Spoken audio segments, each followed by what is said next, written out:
সকলকে আমার টক মিষ্টি পরিবারে স্বাগত জানাই। আশা করছি সবাই ভালো আছেন, আমিও ভালো আছি। তো যাই হোক, এখন বাজে দুপুর 2টো, রান্না হচ্ছে। ভাতটা ফুটে গেছে, একটুখানি চাপা দিয়ে রেখেছে, একটু ঠান্ডা হলে ফ্যানটা গড়িয়ে নেব। তো বিকেলবেলা ভাবলাম মির্চি পকোড়া বানাবো, তো আলুর পুরটা এখন বানিয়ে রেখে দেবো। আর কি আর কি আর কি আর কি সকালবেলা শুধু পিঠে খেয়েছি, এখনও কিছু খাইনি, খিদে পেয়ে গেছে জোর। আর শিম রান্না হবে এখন, আর করলা আলু ভাজবো।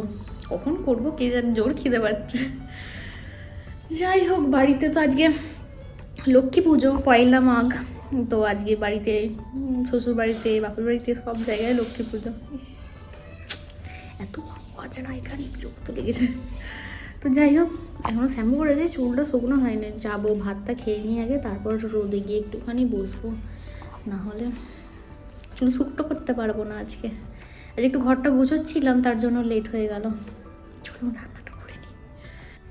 এই যে আমার রান্না হয়ে গেছে, আজকে শিমের ঝাল করেছি আর করলা আলু ভেজেছি। ফ্লেমটা হাই করা ছিল দেখিনি, আর জন্য করলাগুলো একটুখানি পুড়ে পুড়ে গেছে। যাই হোক, খেয়ে নেবো। সন্ধ্যাবেলা বললাম তো আজকে যে লঙ্কার পকোড়া বানাবো, তার জন্য ভাত খেয়ে আগে আলুর পুরটা বানিয়ে রেখে দিলাম, না হলে বিকেলবেলা আর সময় হয় না সব কিছু করতে গিয়ে, আর রান্না করতে অনেক দেরি হয়ে যায়। তো যাই হোক, এখন বেসনটা ফাটিয়ে নিচ্ছি, দিয়ে একটুখানি রেস্ট দিয়ে রেখে দেবো। বেসনের মধ্যে একটুখানি কর্নফ্লাওয়ার দিয়েছি, বেসন তো আছেই, আর লঙ্কা গুঁড়ো, হলুদ গুঁড়ো আর একটুখানি লবণ দিয়েছি, ব্যাস এইটুখানি দিয়ে সুন্দর করে জল দিয়ে ফেটিয়ে নিয়েছি। আর এখন এসেছে এই যে লঙ্কাগুলোকে মাঝখান দিয়ে চিড়ে নেব, আর নিয়ে ভিতরে যে বীজগুলো আছে সেগুলো চামচে করে ফেলে দেব। এই লঙ্কাগুলো যে পেটটা চেরার, এটারও একটা নিয়ম আছে। এই যে লঙ্কাগুলো যখন নিচে রেখে দিলাম, যে দিকটা শুয়ে পড়লো, মানে নিচের দিকটা যেটা আছে ওটা ওর পিঠ, মানে ওই দিকটা ও শোয়, আর যে দিকটা উপর থাকে সেটা হচ্ছে ওর পেট। তো পেটটাকে কাটতে হয় লঙ্কার। তো যাই হোক, তো আমি ওটাই দেখছিলাম যে ও পিঠ কোন দিকটা, পিঠটা ঠিকঠাকই আছে, তো পেটটা আমি কেটে নিলাম। নিয়ে আর কি সুন্দর করে পেটটাকে পেটের ভিতর থেকে সব দানাগুলো বার করে নেব, নিয়ে আলুর পুর ভরবো। যদিও এই পকোড়াটা প্রথম আমাকে আমার বর বানাতে বলেছিল, ও রেসিপি বলে দিয়েছিল, তো তারপরে আমি আবার ইউটিউব সার্চ করে অনেক রেসিপি দেখেছিলাম।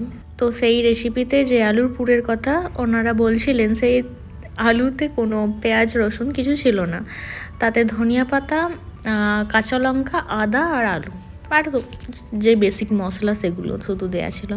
তো আমি কি করেছি, নিজের থেকে আজকে একটুখানি অ্যাড করেছি পেঁয়াজ, আদা, রসুন এইসব।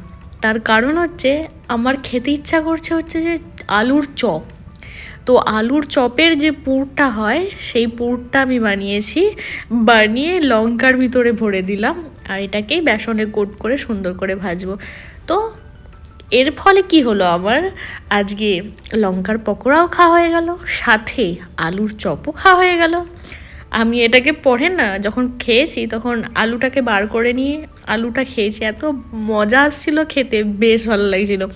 পুরো আলুর চপে যে টেস্ট হয় সেই টেস্ট পেয়েছি। আর আজকে আমি এতদিন পর এইটা খেয়ে এত মজা পেয়েছি কি বলবো, পুরো বাড়ির কথা মনে পড়ে যাচ্ছে, কারণ এখানে তো চপ পাওয়া যায় না। তো বাড়িতে যে আলুর চপ, সেটা মাগো খুব মিস করছি এখন। কবে যে বাড়ি যাব তবে এইসব খাবো। তো যাই হোক, যতদিন না যাচ্ছি ততদিন নিজে বানিয়েই খাই আর খাওয়াই, তো আর কি করা যাবে। তো আমি ভাজার ভিডিও আর বানাইনি, তার কারণ আমি কাকু কাকিমার সাথে ফোনে গল্প করছিলাম, তো আমার ফোনটা তখন আর ভিডিও বানানো যায় না, মানে কল থাকলে সেখানে আর ভিডিও করা যায় না, ফটো তোলা যায়, ভিডিও বানানো যায় না, তো তার জন্য ভিডিও বানানো হয়নি। আমি গল্প করতে করতে ভাজা হয়ে গেছিলো। তো বর গেছে এখন বাজারে, একটা পার্সেল এসেছে, আমার পার্সেলটা আনতে, আর মাংস কিনতে গেছে। তো আসবে, একবারে গরম গরম ভাজবো সন্ধেবেলা, আর দুজনে মিলে খাবো। এই যে দেখতেই পাচ্ছেন, আমি সুন্দর করে লঙ্কার পুরগুলো ভরে রেখে দিয়েছি, আর এখানে তো বেসন আমার রেস্টে ছিলই। তো এবার ভেজে নিয়ে এখন খেতেও বসে পড়েছি। বেসনটা আমি না বুঝতে পারিনি, একটু পাতলা হয়ে গেছিলো, যার জন্য কোটিংটা খুব কম ধরেছে। তো যাই হোক, বিক্রি তো করতে যাব না, ঘরেই তো খাবো, ভালো হলেই হলো, তাই না?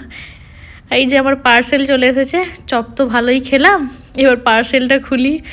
বর তো বলছে, হ্যাঁ এত টাকার পার্সেল অর্ডার করে দিলে তুমি, এত মাসে মাসে। আমি বলছি, কই মাসে মাসে অর্ডার করছি আমি, সেই কবে অর্ডার করেছি, 2 মাস আগে।